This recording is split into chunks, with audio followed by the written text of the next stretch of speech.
All right, our top focus at 2 p.m. Now, latest in the Delhi liquor policy scam probe.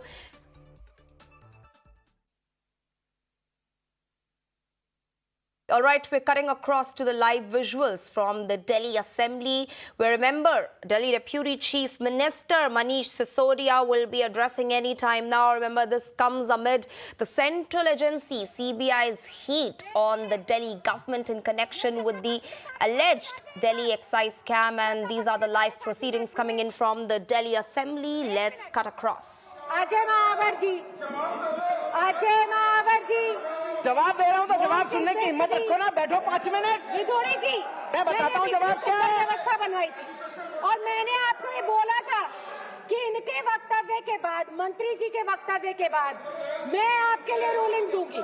कहा था मैंने। इनको बैठाइए, बैठाइए, बैठाइए एक बार। अजय महावर जी seat पे चलिए। ओपी शर्मा जी, थोड़ा सहयोग करिए सदन को चलाने में। और जब मैं खड़ी हूँ, अगर मैं खड़ी हूँ तो आपको अपनी चेयर पर वैसे भी चला जाना चाहिए। आप बिल्कुल करेंगे, आप बैठिए, बिल्कुल करेंगे, बैठिए तो आप बैठिए, मैं बिल्कुल चर्चा करूंगी।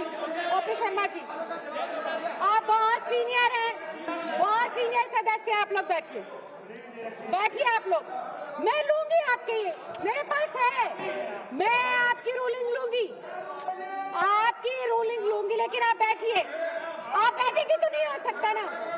अगर आप बैठेंगे तो नहीं हो सकता।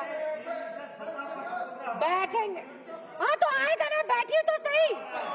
आप अनुशासन तो बनाइए, आप सहयोग तो करें। आप लोग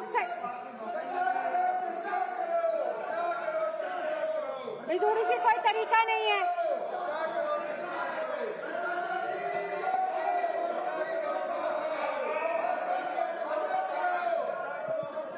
विदुरी साहब, फिर आप कहेंगे हमारी बात नहीं सुनाई देती, फिर आप लोग कहेंगे हमारे को सुना नहीं जाता है। मैं आखिरी बार आप लोगों से विनती कर रही हूँ। मैं आखिरी बार विपक्ष के आप 5 साथियों से विनती कर रही हूँ कि आप लोग या तो अनुशासित तरीके से बैठ जाएं, नहीं मुझे आपका व्यवहार करना पड़ेगा। विदुरी जी को छोड़कर इन सबको पूरा दिन के लिए बाहर करें। रामवीर विदुरी जी को छोड़कर इन सब सदस्यों को पूरा दिन के लिए बाहर किया जाए। सबको आप सहयोग ही नहीं कर रहे, ये गलत बात है। नहीं, मैंने बैठते क्या व्यवस्था दी?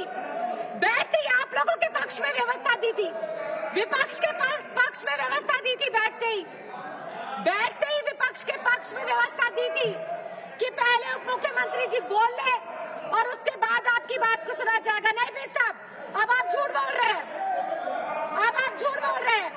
नहीं, विपक्ष सहयोग नहीं कर रहा है। 1.5 दिन हो गया है, 1.5 दिन में आपने इतना समय खराब करा, विपक्ष बिल्कुल भी सहयोग नहीं कर रहा है। अभी आते ही व्यवस्था दी थी कि आप शांति से बैठिए, आपकी बात को भी सुना जाएगा। माननीय उप मुख्यमंत्री महोदय जी, माननीय उप मुख्यमंत्री जी। धन्यवाद अध्यक्ष महोदय। विपक्ष के साथियों को अगले प्रोग्राम में जाना है, इसलिए वो बहाने ही ढूंढ रहे थे कि किस बहाने से जाया जाए। तो मैं वाजपेयी जी, अध्यक्ष महोदय, मैं बहुत सम्मान के साथ आपका धन्यवाद करना चाहता हूं कि आपने मुझे मेरे विशेष अनुरोध पर मुझे बोलने का अवसर दिया। पिछले कई दिनों से बात उठाई जा रही है, प्रश्नों के जवाब दो, प्रश्नों के जवाब दो, प्रश्नों के जवाब दो। अब चले गए ये लोग। इनकी पार्टी के नेता ने भी कल बोला, अरविंद केजरीवाल जी आप प्रश्नों के जवाब नहीं दे रहे हैं। मैं बहुत जिम्मेदारी के साथ इस सदन में कहना चाहता हूं और देश के समक्ष रखना चाहता हूं कि अरविंद केजरीवाल जी ने भी, मैंने भी, पार्टी के अन्य साथियों ने भी, सरकार के साथियों ने भी हर प्रश्न का जवाब दिया है, हर प्रश्न का। इनके प्रश्न नहीं बचे हैं। अब झूठ का जवाब दो। अब कह रहे हैं हम झूठ बोलेंगे, उसका जवाब दो। हम बोलेंगे 8,000 करोड़ का घोटाला हो गया, बोलो अब इसका जवाब दो। अरे झूठ का क्या जवाब देना है? फिर पूछ लेते हैं भाई 8,000 करोड़ का कहां हुआ, तो बोलते हैं नहीं वो हमारा पहला वाला तो झूठ था, सच ये है 1.5 लाख करोड़ का घोटाला हुआ। फिर हम कहेंगे ये तो झूठ है, महाझूठ है, इसका क्या जवाब देना है? तो बोलेंगे नहीं नहीं 1,500 करोड़ का नहीं हुआ, 1100 करोड़ का हुआ था। इन्हीं के नेता बोलते हैं, ये इनकी पार्टी के अध्यक्ष जो कल जेपी नड्डा जी बोल रहे थे कि प्रश्नों के जवाब नहीं दे रहे केजरीवाल जी। कौन से प्रश्न का जवाब दें? आपने बोला 8,000 करोड़ का घोटाला, हमने कहा झूठ बोल रहे हो, महा झूठ बोल रहे हो। इन्होंने कहा 1.5 लाख करोड़ का घोटाला हो गया। मैंने कहा बजट ही नहीं है दिल्ली सरकार का 1.5 लाख करोड़ का, तो 75,000 करोड़ का बजट है, झूठ बोल रहे हो। फिर चुप हो गए। फिर बोले 1,100 करोड़ का घोटाला हो गया। मैंने कहा झूठ बोल रहे हो। सारे प्रश्नों के जवाब दिए इनके। फिर बोले नहीं नहीं 144 करोड़ का घोटाला हो गया। मैंने कहा यह भी झूठ है तुम्हारा, बकवास कर रहे हो। बोले हाँ बकवास कर रहे होंगे, चलो 30 करोड़ का है। बोले अपनी अपनी सारी बातों को खुद ही झूठ करते जा रहे हैं और हमसे कह रहे जवाब दो। सारे प्रश्नों के जवाब दिए हैं। फिर बोले नहीं नहीं 30 करोड़ का भी नहीं है जी। सीबीआई में इन्होंने, सीबीआई तो इनकी है, सीबीआई से लिखवाया एक्स कंपनी ने वाई कंपनी को बैंक में 1 करोड़ रुपए ट्रांसफर किए हैं, ये मनीष सिसोदिया का घोटाला है। हमने कहा झूठ है। किसी कंपनी ने किसी कंपनी को कोई पैसा दिया होगा तो वो मनीष सिसोदिया का हो गया, तो ये भी झूठ है इनका। सारे प्रश्नों के इनको जवाब दिए अध्यक्ष महोदय। मैं कहना चाह रहा था कि सुनते ये लोग यहां बैठ के, मैं तो इनको बधाई दे रहा था कि जेपी नड्डा जी इनकी पार्टी के अध्यक्ष हैं। कल उन्होंने अरविंद केजरीवाल जी को बार बार कहा प्रश्न करो, प्रश्नों के जवाब दो, प्रश्नों के जवाब दो। मैंने सोचा मैं बधाई दे देता हूं जेपी नड्डा जी के नेतृत्व में और आदरणीय प्रधानमंत्री जी के नेतृत्व में पार्टी बड़ी हो गई है और बड़ी होते होते देश की बड़ी पार्टी हो गई है। कहते हैं दुनिया की सबसे बड़ी पार्टी हो गई है। गुंडागिरी से शुरू हुई, गुंडागिरी करते करते दोस्तवाद पे आ गए, दोस्तवाद को करते करते ऑपरेशन लोटस और खोखा खोखा करने लगे।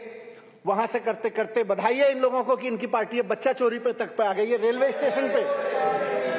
स्टेशन पे सवारियों के सोए हुए बच्चे ये लोग चोरी कर रहे हैं। ये इसी लायक हैं, इसी के लिए बने हैं। इनको बधाई हो, अपनी गति को प्राप्त हो रहे हैं, अपनी गति को प्राप्त हो रहे हैं। नारकीय काम करते हैं, लेकिन उसके बावजूद मैंने कहा कि मैं प्रश्नों के जवाब दे रहा हूं।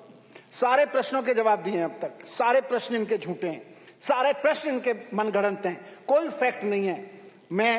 मैंने कहा कि आपने सीबीआई भेजी है, मैं एक एक प्रश्न का जवाब दूंगा। मैं अपने घर में सीबीआई को वेलकम किया। मैंने कहा मैं पूरा सहयोग करूंगा, मेरा पूरा परिवार सहयोग करेगा। घर तलाश लो, कुछ मिले तो बताओ, जो सवाल पूछने पूछो। 14 घंटे तक मेरे घर में सीबीआई रही। 14 घंटे में जो उन्होंने पूछा, देखना चाहा देखा, पूछना चाहा पूछा। मैंने हर प्रश्न का जवाब दिया। जेपी नड्डा जी सीबीआई भेजी थी, उसी से पूछ लो। अगर मेरी बात यहां पब्लिक में समझ में नहीं आती है तो सीबीआई तो आपकी भेजी हुई थी, उससे पूछ लो। भाई मनीष सिसोदिया ने इस प्रश्न का क्या जवाब दिया? जो यहां खड़े होकर दे रहा हूं वो वहीं दिया। क्या जवाब दें? जवाब तो सारे दे दिए। आप अपनी सीबीआई पे भरोसा नहीं कर रहे कि सीबीआई वाले आपको सच बताएंगे। सीबीआई वाले भी कह रहे हैं जी हम संतुष्ट हैं, इनके घर से कुछ नहीं मिला। सीबीआई वाले भी कह रहे हैं जी पूरा घर छान मारा, कुल मिला के मतलब छोटे से खर्चे के पैसे घर पे मिले, बीवी के छोटे से गहने, मतलब अभी मजाक कर रहे थे बाहर निकल के लोग। आज अभी मैं लॉकर से आ रहा हूं, इनको लग रहा था बहुत लॉकर में पता नहीं क्या क्या सामान होगा, क्या क्या सामान होगा। कुल मिला के 70-80 हजार रुपए का, उसमें गोल्ड के भी छोटा मोटा है, उसमें चेन भी है, उसमें बच्चा पैदा हुआ था मेरा 15 साल पहले, उसका झुंझुना भी है। वो सारा मिला के 70-80 हजार रुपए आज की वैल्यू का सामान नहीं निकला। फिर जब इनका नहीं चला, फिर झूठ। अब जवाब तो ये दें, कहां से झूठ बोलते हैं? इन्होंने अभी थोड़ी देर पहले मैं वहां से चला, मैं बता के चला सारे मीडिया को कि मेरे घर से कुछ नहीं निकला। मेरे बैंक लॉकर का इतना इन्होंने हल्ला मचाया, बैंक लॉकर तलाशेंगे, बैंक लॉकर तलाशेंगे, उसमें से निकलेगा, उसमें भी कुछ नहीं निकला। मैंने सारा बताया, मेरे पास सारे सर्च मेमो हैं, क्लीन चिट मिली है मुझको। प्रधानमंत्री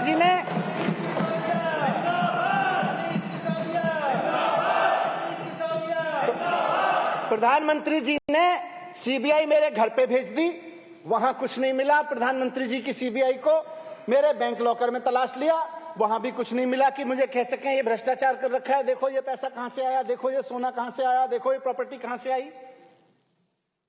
क्लीन चिट है मेरे लिए सीबीआई की, प्रधानमंत्री जी की क्लीन चिट है।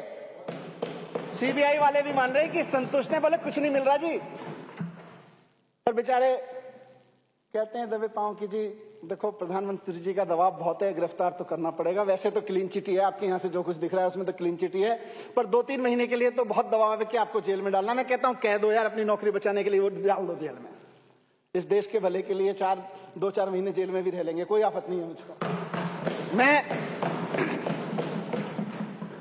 एक एक प्रश्न का जवाब दे रहा हूं, इनके भी प्रश्नों का जवाब दिए, प्रेस कॉन्फ्रेंस में खड़े होकर जवाब दिए, सीबीआई के सामने खड़े होकर जवाब दिए, बैंक में लॉकर पे खड़े होकर जवाब दिए। अब कह रहे प्रश्न के जवाब नहीं दे रहे। हवा बना रखी है कि प्रश्नों के जवाब नहीं दे रहे, प्रश्नों के जवाब नहीं दे रहे। आज जब मैं चला वहां से, बैंक से सीधे यहां आया हूं, बैंक लॉकर अपना रेड करा के, अपना लॉकर का पूरा इंस्पेक्शन करा के, रास्ते में अब ये झूठ के पर नहीं होते, फैलाना शुरू कर दिया मीडिया को। मनीष सिसोदिया के यहां से प्रॉपर्टी के दस्तावेज मिले, मनीष सिसोदिया के यहां से मैंने पूछा भाई कौन सी प्रॉपर्टी के दस्तावेज मिले? मुझे जो सर्च मेमो दिया है मेरे किसी बैंकर में नहीं, बैंक लॉकर में नहीं निकले, मेरे किसी सर्च मेमो में नहीं लिखे। ये कौन सी प्रॉपर्टी के दस्तावेज है जो हवा में क्रिएट हो रहे हैं? मैं मीडिया के साथियों को भी सदन के माध्यम से कहना चाह रहा हूं, तथ्यों पर रहिए, ईमानदारी पर रहिए। मैं ये नहीं कह रहा मेरा साथ दीजिए, मैं ये नहीं कह रहा यहां बैठे लोगों का साथ दीजिए, सच का साथ दीजिए। आपको मजबूरी में हमारा साथ देना पड़ेगा, सच का साथ दीजिए और सच्चाई की ताकत पे भरोसा है कि आप केवल सच के साथ खड़े रहेंगे। मीडिया वाले ये जो झूठ फैलाते हैं, मीडिया वाले से अभी सोर्सेस से प्लांट कराया, तुरंत 1-2 टीवी चैनल पे चलने लगा कि जी प्रॉपर्टी के कागजात निकले। मैंने कहा यार कौन से प्रॉपर्टी के कागजात निकल के? भाई मेरे सामने तो निकले नहीं लॉकर से, और मेरे सामने तो कहीं सर्च मेमो में भी लिखे, सर्च मेमो मेरी गाड़ी में रखा है अभी, उसमें भी कहीं नहीं लिखे हुए कि जी प्रॉपर्टी के कागजात। ये बीजेपी वाले मीडिया को कौन से कागजात दे रहे हैं? कौन सी सीबीआई और घूम रही है? इसके भी जवाब पूछेंगे इनसे। तो अध्यक्ष महोदय, इन्होंने सारी जांच करा ली। पहले लिकर शराब चिल्लाते रहे, जब शराब में कुछ नहीं निकला तो अब थोड़े दिन पहले से, 3-4 दिन पहले से स्कूल चिल्लाने लग रहे हैं। स्कूल में क्या कह रहे हैं? बोले केजरीवाल जी ने पहली मीटिंग में कहा था 4000 कमरे बनाएंगे, 8000 कमरे क्यों बनवा दिए? भ्रष्टाचार कर दिया। अरे हमने तो 8000 नहीं 20,000 कमरे बनवाए हैं और हमें फक्र है कि हमने बनवाए हैं। और लानत है तुम लोगों पे जो सोचते हो स्कूल बनवाना और कमरे बनवाना भ्रष्टाचार है। 8000 कमरे बनवा दिए। बोले जी 8000 क्यों बनवाए? 4000 बनवाने चाहिए थे, ये तो भ्रष्टाचार है। फिर बोले जी टॉयलेट ज्यादा क्यों बनवा दिए? बोले पहली फ्लोर पे टॉयलेट था, दूसरी पे क्यों था? तीसरी और चौथी मंजिल चलो बना भी ली तो उस पर टॉयलेट क्यों बनवा दिए? ये कह रहे हैं भ्रष्टाचार है, ज्यादा टॉयलेट बनवाना भ्रष्टाचार है, ज्यादा कमरे कहने भ्रष्टाचार है। सारी चीजों के जवाब है, सारी चीजों के जवाब है। फिर जब वो भी नहीं चला तो कल इन्हीं की सीबीआई है, इन्हीं के एलजी है, इन्हीं के समय एलजी साहब की तरफ से। All right, so there you heard the Delhi Deputy Chief Minister Manish Sisodia taking aim, rather ramping up attack on the centre, on the ruling Modi government, saying that the Prime Minister in fact tried his level best to get him arrested in a quote-unquote fake case of excise policy scam. However, the CBI, he goes on to allege, has no concrete proof against him or his involvement in the excise policy scam. So there the AAP versus the BJP face-off continues unabated.